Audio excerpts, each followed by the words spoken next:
Bonsoir à tous, c'est un grand plaisir de vous retrouver sur RTI 1 ce lundi 20 septembre. Le président de l'Assemblée nationale s'est rendu ce matin au centre de gestion intégré. Il est allé s'imprégner du mode de fonctionnement de la vidéo-verbalisation. Elle vise à renforcer le dispositif de contrôle du respect des règles de circulation sur la voie publique à l'aide notamment de caméras. Le président de l'Assemblée nationale s'est félicité des efforts du ministre des Transports pour l'innovation contre les accidents de la circulation. La 27e édition s'est ouverte à Abidjan.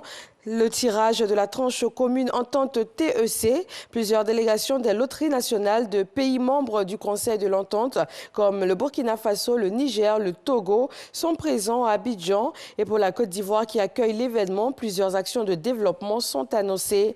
La cérémonie d'ouverture a été présidée par le ministre de l'Économie et des Finances, Adama Coulibaly.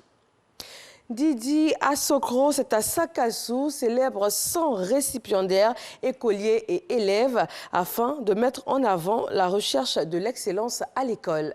Léon Brou. Rentrée scolaire sans difficulté pour ces écoliers et élèves de la sous-préfecture de Dibri-Asrikro, département de Sakassou. 100 au total, ils reçoivent le prix d'excellence composé pour chacun d'un diplôme d'honneur et d'un kit scolaire complet. J'étudie avec mes amis et encore mes grands frères qui sont devant moi. Ils m'aidaient à traiter mes exercices et m'expliquer certaines choses que je ne comprenais pas. Avec le kit que je viens de recevoir, je vais encore bien étudier pour avoir encore des meilleurs résultats. J'invite mes amis à faire comme moi. Ces lauréats du prix d'excellence de Dibri-Asrikro ont terminé l'année scolaire 2020-2021, étant classés premier ou deuxième des niveaux CP1 à la troisième, avec une moyenne comprise entre 14 et 18 sur 20. Des résultats scolaires encouragés par des cadres avec le soutien du conseiller technique du président de la République. Ils s'inscrivent ainsi dans la recherche de l'excellence prônée par le président Alassane Ouattara et mise en œuvre par la ministre Mariatou Kone. Lassina Ouattara et ses fidèles annoncent l'extension de leur prix d'excellence à tout le département de Sakassou. Le prix d'excellence, c'est pour encourager les enfants à aller à l'école, il faut encourager les enfants à travailler. Dans la sous-préfecture, je pense que si on encourage ces enfants, on aura de grands cadres. J'ai promis de revenir parce que je serai le parrain à vie.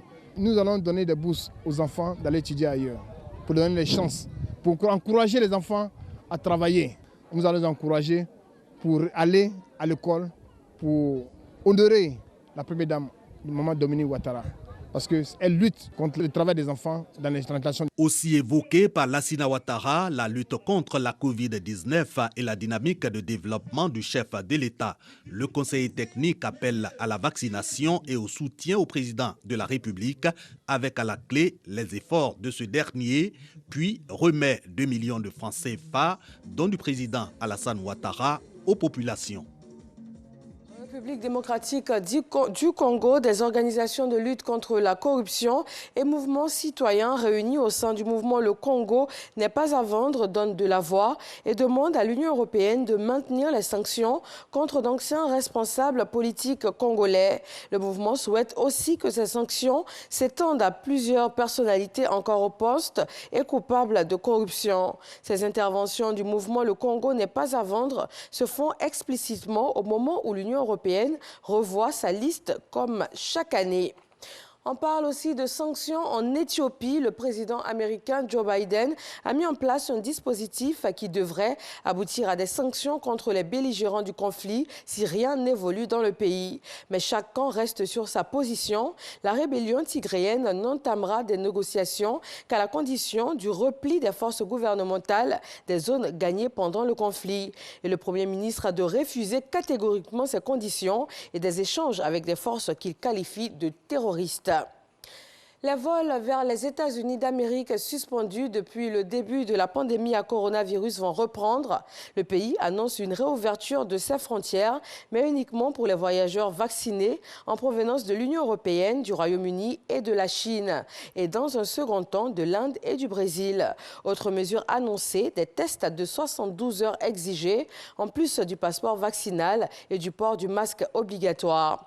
Les voyageurs étrangers seront aussi tracés afin d'éviter une recrudescence du virus.